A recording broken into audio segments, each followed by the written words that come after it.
As a voice teacher, content creator, I get a lot of comments on my YouTube content. But there's one type in particular as an educator that tends to drive me a bit bananas. We're going to talk about that. Hey, my name is John Henny. I am a voice teacher and the author of the Amazon bestseller, Beginning Singing. And if you would like a free PDF copy of the book, just click on the link below and you can get it as an instant download. Okay. I do reaction videos to great singers, great performances.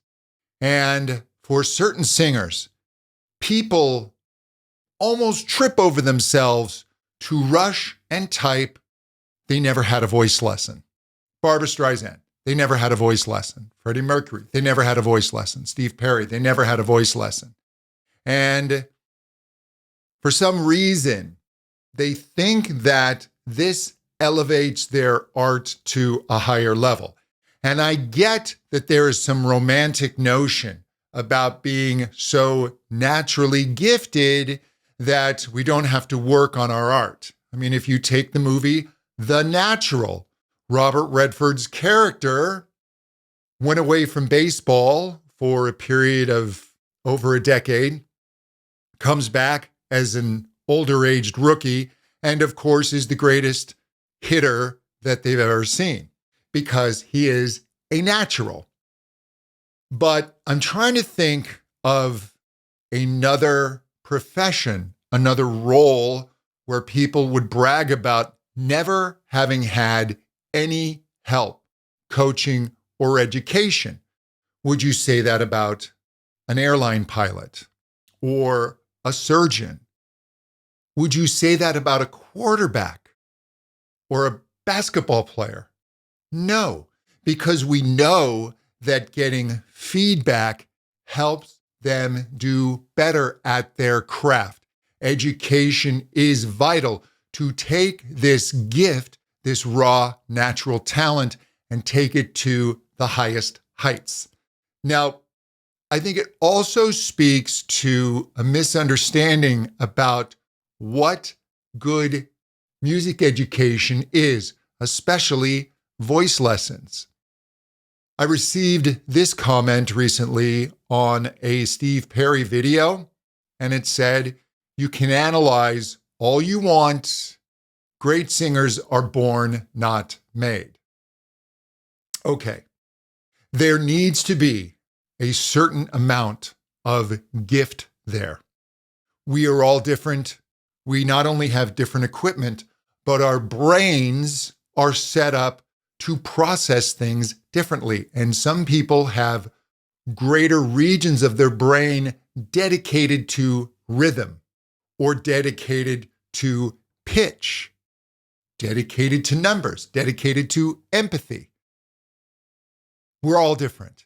And someone like Steve Perry, of course, has to be given natural ability. But I feel that you take away the absolute hard work that someone like Steve Perry puts into their instrument. Do you think for a moment that Steve never worked on his singing? Do you think that he didn't study great singers, listen intensely, and try and find that in his own voice? You can read interviews where he talks about being in choirs when he was young and learning from the choir, learning vocal technique from the warm-ups, spending time with his voice, trying to find the easiest way to reach a note. That is a voice lesson. All a voice teacher is going to do is in that process of finding where it's easiest for your voice, how to work out the mechanics of singing higher, you have someone that can listen and give feedback.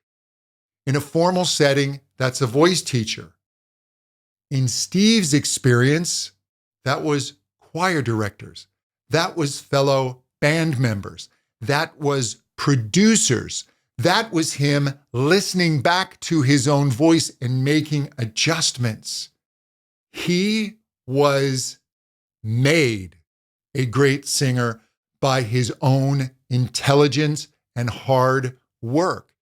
And then this idea of you can analyze all you want, as if what he does can't be analyzed to help others, is absurd. Steve sings with fantastic vocal technique. Steve sings in alignment with the principles of the physical realities of the human voice, as well as the acoustics. And Steve makes these adjustments expertly. There is much we can learn from analyzing Steve's voice. Not everyone can be Steve Perry. In fact, no one but Steve can be Steve Perry. However, you don't have to be Steve Perry. You don't need his natural gift, but you should learn from him in how he approaches the voice.